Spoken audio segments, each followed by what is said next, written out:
கவனத்தை ஈர்க்கக்கூடிய விஷயங்கள் அப்படிங்கிற தலைப்பில் நாம் இன்றைக்கி பார்க்க போகிறது.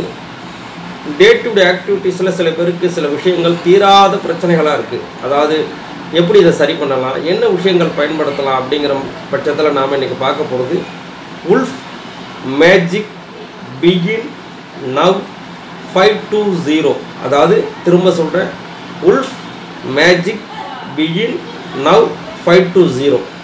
உங்களோட தேவைகளை என்ன செய்யணும்னா, இப்போ நம்ம உடல் ஆரோக்கியம்னா நான், அதாவது பேர் எழுதிக்கலாம், நான் மகிழ்ச்சியுடனும் ஆரோக்கியமாகவும் இருக்கிறேன் அப்படின்னு சொல்லிட்டு ஒரு ரவுண்டை போட்டு உல்ஃப் மேஜிக் பிகின் நவ் 520 இந்த மாதிரி ஒரு வார்த்தை எழுதி டெய்லி வச்சுக்கணும். என்ன இதில் ஒரு விஷயம்னா, எழுதின அந்த பேப்பர் எப்போவுமே வானத்தை நோக்கி மேல் நோக்கி இருக்கணும்.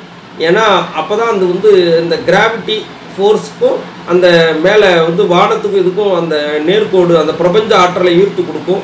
எழுதுனதை தலைகீழ போட்டு அது வேலை செய்யாது. இதை ஒரு நாளைக்கு 21 முறை எழுதி 21 நாளைக்கு எழுதி இந்த உங்களோட நியாயமான கோரிக்கைகள் கண்டிப்பாக நிறைவேறும். திரும்ப சொல்கிறேன், உல்ஃப் மேஜிக் பிகின் நவ் 520. இதை ஒரு வட்டம் போட்டு நமக்கு என்ன தேவையோ நடக்குமா நடக்காதான்னு எழுதக்கூடாது. நடந்து விட்டது. அப்போ உங்களுக்கு ஒரு கார் வேணும்னா, நான் இந்த மாதிரி ஒரு விலை உயர்ந்த காரை பெற்று தந்த பிரபஞ்சத்திற்கு நன்றி அப்படின்னு சொல்லிட்டு நீங்கள் என்ன செய்யணும், உல்ஃப் மேஜிக் பிகின் நவ் 520 அப்படிங்கிற வார்த்தையை எழுதி வைங்க. நிச்சயமாக இது மிகப்பெரிய சக்ஸஸை கொடுக்கும். நாம் கொடுக்கக்கூடிய பரிகாரங்கள் அனைத்துமே ஒரு வாடிக்கையாளர்களுக்கு கொடுத்து அது வெற்றி கண்ட பரிகாரம் தான். இதை செய்யும் போது பார்த்தீங்கன்னா இந்த தாந்திரிகம் பரிகாரங்கள் பிரமாதமாக வேலை செய்யும். இதை பயன்படுத்தி எல்லோரும் வெற்றி பெறுமாறு கேட்டுக்கொள்கிறேன்.